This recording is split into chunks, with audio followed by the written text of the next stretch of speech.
Que le Tout-Puissant soit loué, qu'il soit glorifié et qu'il donne la bénédiction à son peuple. Et le règne à Isaiah Congo, notre roi. Que les bons tout règnent. Donc cette vidéo va révéler des secrets. On va passer à la vitesse supérieure pour révéler les secrets. Donc nos vidéos ne révèlent que les secrets. Pour ceux qui nous ont suivis, qui sont abonnés à notre chaîne, ils ont déjà eu un aperçu de ce qu'est la vérité. Ils ont déjà eu un aperçu de tout ce qui va se passer. Donc la Bible est vraie. La Bible avait dit que les Bantous seraient dispersés au-delà du fleuve de Couche. Ils sont dispersés au-delà du fleuve de Couche. La Bible a dit que les Bantous seront captifs parmi les nations. Ils sont captifs parmi les nations. Donc notre confiance est en la parole de Tata Nzambi dans la Bible. La Bible a dit que dans les apocryphes, on a vu que le nom de Tata Nzambi est, et on a vu que le nom des prophètes sont là, et les noms Bantous sont dans la Bible. Donc on vous donnera encore plus de secrets dans les jours qui arrivent. Mais aujourd'hui, on va vous révéler qui est Edom. On va continuer dans la série qu'on a déjà commencé, qui est Edom, parce qu'on a vu qu'il y a des faux prophètes qui voudraient distraire le peuple. Ceux qui suivront ces faux prophètes périront. Mais ceux qui resteront fidèles à la Bible, ils vivront. Parce que la Bible est vraie. Ceux qui s'éloigneront de la Bible, ils mourront. Ceux qui resteront fidèles à la Bible, à la parole de Tata Nzambi, ils vivront. Je vous le dis clair et net. C'est ça qui va arriver. Donc, on va continuer avec la Bible, qui est notre héritage. On ne va pas sortir de la Bible. On ne va pas vous inventer une nouvelle Bible, parce qu'il est interdit d'ajouter ou de retirer quoi que ce soit. Donc voilà, le Tout-Puissant a mis en garde. N'ajoutez rien, ne retirez rien. Donc on va rester dans la Bible. Qui est Edom? On va vous faire un petit résumé qui est Edom avant de continuer. Pour ceux qui ne connaissent pas encore, parce que c'est des grands secrets qu'on va vous révéler. Et vous allez comprendre vous-même dans la suite de la vidéo, vous allez voir des grands secrets que le Vatican a cachés. C'est ce qui est Edom. Vous allez voir vous-même des grands secrets. Soyez fidèles, restez fidèles à nos vidéos. Et vous n'allez pas être déçus, parce que les grands secrets vont sortir dans ces derniers temps. Voilà, que le Tout-Puissant bénisse son peuple. Donc, Edom.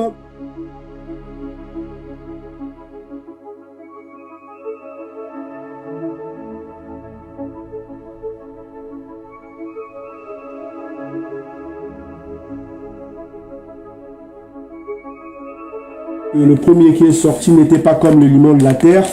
Et le deuxième qui est sorti était comme le limon de la terre. Celui qui n'était pas comme le limon de la terre a été décrit. C'est Edom. Il est sorti roux. Et celui qui était comme le limon de la terre n'a pas été décrit, parce qu'il n'était pas question de le décrire, parce qu'il ressemblait à ses parents. Il était comme le limon de la terre et il ressemblait à toutes les nations environnantes. Donc, et puis, Edom, c'est aussi l'ennemi numéro 1 de Tata Nzambi. Ça, vous pouvez lire dans Psaume chapitre 83 à partir de 2 jusqu'à 9. Vous lirez la liste des ennemis de Tata Nzambi. On vous a promis que dans les suites de vidéos, on vous donnera les descriptions des autres nations, les Ammonites, les Moabites. On vous dira qui est qui. On vous révélera ces secrets. Mais l'ennemi numéro 1 de Tata Nzambi, c'est les Édomites. Les Édomites, c'est les Mindélés de tous les jours. Et on va vous le prouver, c'est les Européens. Donc, maintenant, comment reconnaître Edom dans la Bible? Edom, selon la Bible, c'est celui qui régnera avant l'arrivée de Makaya Kongo. Makaya Kongo, vous vous appelez Michael dans vos Bibles. Celui qui arrivera avant l'arrivée de Makaya Kongo, qui vient pour sauver les élus de son peuple, selon Daniel chapitre 12, verset 1. Il vient pour sauver ceux dont le nom est inscrit dans le livre de vie. C'est-à-dire les élus de son peuple. Donc il vient pour eux. Donc il va se manifester et ça sera un temps de détresse là où Edom montrera sa haine profonde qu'il a déjà montrée. Donc voilà. Et ça vous pouvez lire dans les livres apocryphes, 4 Esdras chapitre 6, versets 9 à 10. On vous l'a déjà montré dans les vidéos précédentes. On vous a expliqué cela, que vous pouvez aller voir vous-même. Et puis une autre chose, c'est que Edom, c'est le royaume dont la destruction apportera le règne de Makaya Kongo, le règne des Bantous, si vous voulez. Donc ce sera une destruction céleste, c'est un jugement céleste, c'est le seul royaume qui subira un jugement céleste. Je dis bien un jugement céleste. Selon le livre du prophète Obaya, que vous appelez Abdias, Abdias chapitre 1 verset 21, vous lirez vous-même que les libérateurs viendront pour juger. Les libérateurs, c'est les anges qui viendront juger la montagne. La montagne exprime le royaume d'Édom. Et après la destruction d'Édom, apportera le règne de Isaiah Congo. Donc voilà quoi. Donc c'est le royaume dont la destruction apportera le règne de Isaiah Congo. Et puis une autre chose, comment reconnaître Édom, c'est le peuple, le seul peuple sur terre qui vivra par son épée, c'est-à-dire par la guerre. C'est-à-dire c'est le seul peuple sur la terre qui vivra par la guerre, qui fera des conquêtes des autres peuples, qui prendra les terres des autres peuples par la guerre. Il vivra par son épée. S'il veut du pétrole, il va en Irak, il détruira, il prendra du pétrole par la force de son épée. S'il veut la terre d'Australie, il utilisera son épée pour aller prendre la terre aux aborigènes. S'il veut la terre de l'Amérique du Nord, il ira avec son épée pour prendre la terre aux Amérindiens. S'il veut la terre des Bantous, il est venu au-delà du fleuve de Couche, il a voulu prendre la terre des Bantous par l'épée, la Namibie, le Congo, avec les Belges, il est venu en Afrique du Sud, mais Tata Nzambe, il a assez opposé. Il a permis avec d'autres peuples, si vous pouvez remarquer. Avec d'autres peuples, il a eu ce qu'il a eu. En Amérique du Nord, il a pris Amérique du Sud, il a pris aux Indiens, aux Aborigènes, aux Autochtones.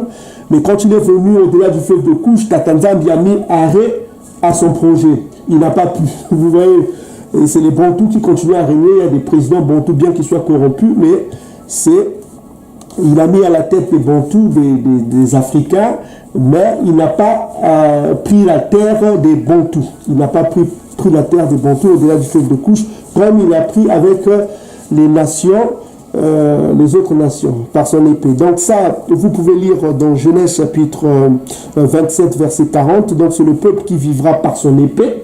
Son épée, c'est un instrument de guerre qui vivra par les conquêtes de guerre. Il sera béni par l'art de la guerre. Donc c'est ce qu'on veut nous dire ici dans Genèse chapitre 27, verset 40.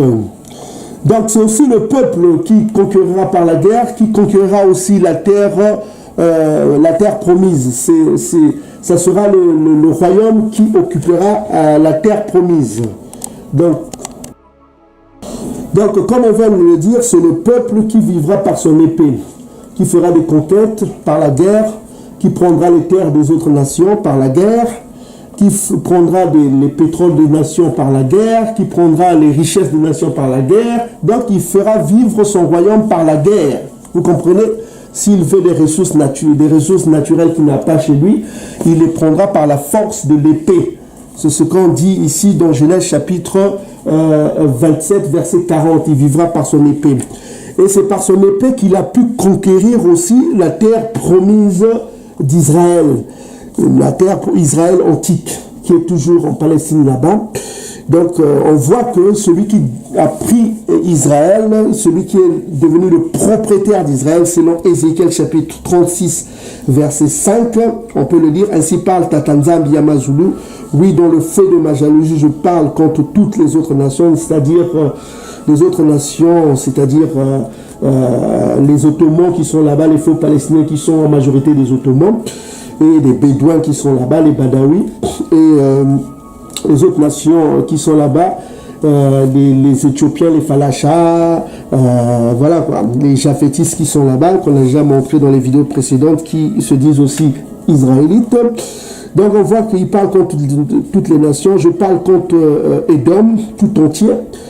Qu'est-ce qu'a fait Édom? Qui se sont donné mon pays en propriété. Donc on voit ici, selon Ézéchiel chapitre 36, verset 5, la terre d'Israël, Jérusalem y compris, est devenue la propriété de Édom. Donc tous ceux qui ont le dictionnaire, ils pourront voir, ça veut dire quoi? Être propriétaire. Être propriétaire, ça veut dire que ça t'appartient maintenant. Voilà quoi, tu n'es pas locataire, hein. Locataire c'est celui qui est temporaire. Donc on vient de vous démontrer qu'il n'a pas pu atteindre au-delà du fleuve de l'Éthiopie, là où sont les Bantous sont réfugiés.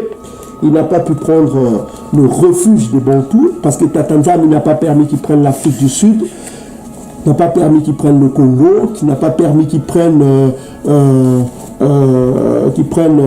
la Namibie, qu'ils prennent les pays bantous. Il n'a pas permis, bien qu'ils l'ont colonisé, mais il y a eu ce qu'on appelle la fausse décolonisation qui les a permis de mettre en place des dictateurs qui sont à leur service, mais sans pour autant contrôler en intégralité le pays. C'est-à-dire qu'ils ne sont pas propriétaires de pays au-delà du fleuve de Couche, mais ils sont manipulateurs de leur richesse. Ils sont en train de voler leur richesse. C'est des pilleurs.